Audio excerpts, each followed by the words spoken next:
We pick back up by heading to Slateport and challenging the 2 in a row with no healing grunts. Echo Chime leads to one-shot the Shelter with a Psy Beam. Out comes Grimer, who's weak to Psychic, so he also goes down to a Psy Beam. We send out 29 against the Croconaw, but unfortunately just miss out on the Bullet Seed one-shot. Lombre comes out, tries to heal despite being at full HP, allowing Question to get a free switch in. From here, here's a 2-shot with Peck. Out comes Staryu, and we try to get off some damage with Question, but a full power stops us in our tracks. We try again, only to be confused off a Water Pulse and hit ourselves. Finally, I get off an attack. We land our own confusion on the Starmie. But as our HP is now on the yellow, it's time to switch. We send in Echo Chime as Staryu hits itself in confusion. We get off a Wish, and Staryu hits itself again. We switch in 29, Staryu hits itself, and Wish heals him back to full. One hit of Bullet Seed, and Staryu goes down. Out comes Vigoroth next. Double Kick is a 2-shot, but he keeps slacking off to heal back up. Finally, he runs out and hits us down to a little above half with an aerial ace, allowing us to finish him off. That's the first grunt done. Now, normally I use a special condition such as Poison or Burn to safely whittle down the Wynaut, but that just didn't work out this run. Instead, the idea is to chip away with a not very effective attack, so if she Mirror Coats, it won't do enough to KO, and we can just heal off the damage before attacking again. Now, one vulnerability of this strat is if I get a crit and she Mirror Coats, I'm a little screwed, but hey, it doesn't end up happening, so Echo Chime comes out unscathed. Next is Chinchou, who tries to paralyze us, but we use our berry to heal and get up a Wish. 29 comes into a not very effective Water Pulse, but unfortunately gets confused. So even though Wish has healed us back up, one turn of hitting myself in confusion could bring me right back down. We do manage to break through and Bullet Seed for the one-shot, thankfully. Next is Smoochum, so we switch to Carpet, who crit bites for the one-shot. Dratini is next, so we send in Bubbles, who heals from the Thunder Wave he's hit with. We take 40 damage, and in return, one-shot. Out comes Wailmer, and we take a Body Slam, but charm her attack down. She Rain Dances as Small Omen comes in. I get off a little damage with Rock Tomb, but I'm mostly hoping that Wailmer will explode into Small Omen, which next turn she does. Last is Clampearl. 29 comes into a Muddy Water, which hits hard, but thankfully does not drop our accuracy, which allows us to Bullet Seed for the KO. Having defeated both grunts, we keep making our way up to Moorville, which means another rival battle. He leads Plusle, and we lead Fampy. Hits us for negligible damage while we mud one-shot.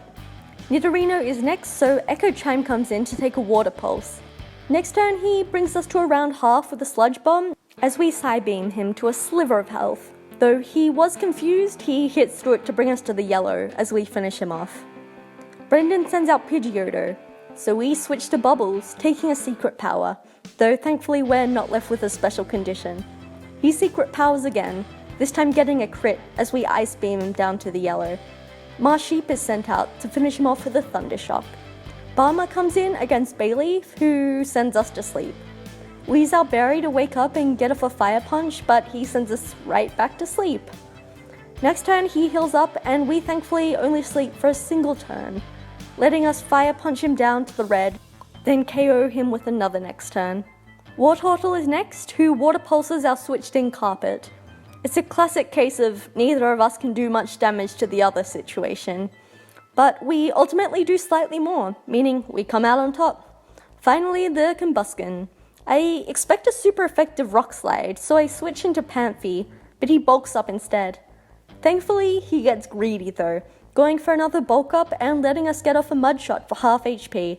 This also lowers his speed, letting us hit first for the KO next turn. I think that's the best this battle has gone. Very nice. With Brendan out of our way, we have a massive blitz of new encounters, as well as backtracking to areas I had avoided running into Pokémon, so I can now get my first encounters. Highlights include a Volt Absorb Chinchou, and I decide to go for the grass in Slateport instead of fishing, though we end up with a Voltorb, so not the most exciting encounter. Soon we find ourselves face to face with Watson. We lead Colonel to set up a growth, to then two-shot the Jolteon, thankfully avoiding full paras both times. Carpet comes in to take a Fire Punch and bait an electric attack, allowing a free switch into Earth Mouse. We get off a dig and actually hit a lucky crit to one-shot, though it's not all good news as its static ability leaves us paralyzed.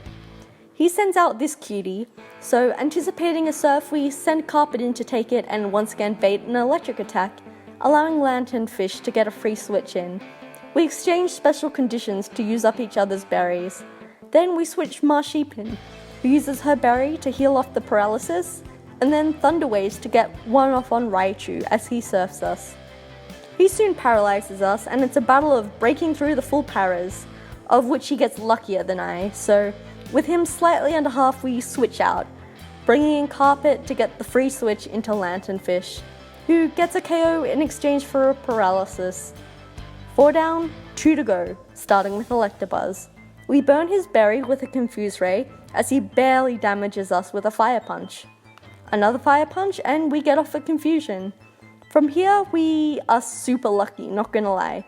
The combination of 2 Bubble Beams and 2 Self-Confusion hits, and Electabuzz was an easy KO, leaving us with only the Manectric. We exchange Bubble Beams and Flamethrowers, but while we do over a third, he hits us for maybe an 8 shot, so the win goes to us. We grab numerous encounters on our way to Fall Arbor Town, and from there we begin to make our way through the Magma Grunts, blocking our path to Meteor Falls. One particular grunt unfortunately decides to give us some issues.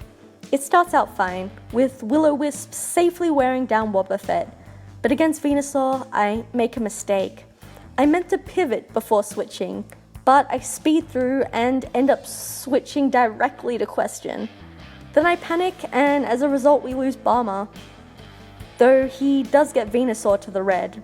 Marsheep comes out to finish the job, but before she can, she falls asleep.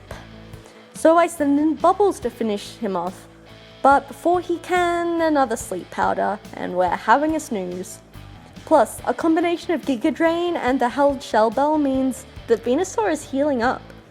Fire Snail comes out, but there's no way we survive a 4-time super effective Earthquake. Panthy is sent out, but gets put to sleep then 2-shot without getting any damage off. I send out Marsheep. I need her to wake up, paralyze him, and then get good luck on the full paras. But she doesn't even achieve the first before going down. Question comes out, gets off a Sludge Bomb, then goes down.